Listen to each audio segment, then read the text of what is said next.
Breakfast అయితే ఇడియప్పం చేద్దామనుకుంటున్నాను. కొబ్బరి చట్నీ విత్ ఇడియప్పం చాలా చాలా టేస్టీగా ఉంటుంది. సూపర్ అంటే సూపర్గా ఉంటుంది.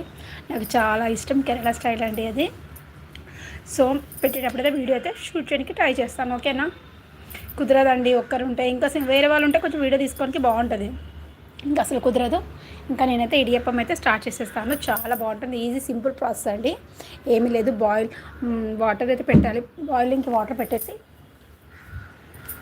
కొంచెం దాంట్లో నెయ్యి ఆర్ ఆయిల్ కానీ ఏదైనా సరే మీరు ఏదైనా వేసి బాగా మరిగించాక బియ్యం పిండి వేసి కలపాలన్నమాట.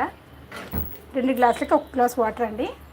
2 గ్లాసుల పిండి కదా, 1 గ్లాస్ వాటర్ వేసి బాగా కలపాలి. కలిపేసి మంచిగా కలుపుతున్నప్పుడు సిమ్లో పెట్టేసి ఆపేసేయాలి. ఆపేసేసాక ఏం చేయాలంటే ఇడ్లీ కుక్కర్ తీసుకోవాలి. సో మనకు మురుకుల పావు తెలుసు కదా, జంతికలో కొట్టమంటారు, సన్నది ఉంటుంది కదా, దాంట్లో పిండేసి 4 అలా పిండేసి పెట్టేసి మనం 2 మినిట్స్ కానీ 5 మినిట్స్ కానీ పెట్టేసాం అనుకోండి, ఆవిరి పట్టి అవి చాలా బాగుంటాయి. ఇడ్లీ టైప్ వస్తాయి. సో దానికి విత్ కాంబినేషన్గా పల్లి చట్నీ కానివ్వండి, పుట్నాల చట్నీ కానివ్వండి, టమాటా ఏదైనా ఫ్లేవర్తో చట్నీతో తింటే చాలా చాలా బాగుంటుంది. ఒకసారి ట్రై చేయండి. చాలా సింపుల్ రెసిపీ అండి.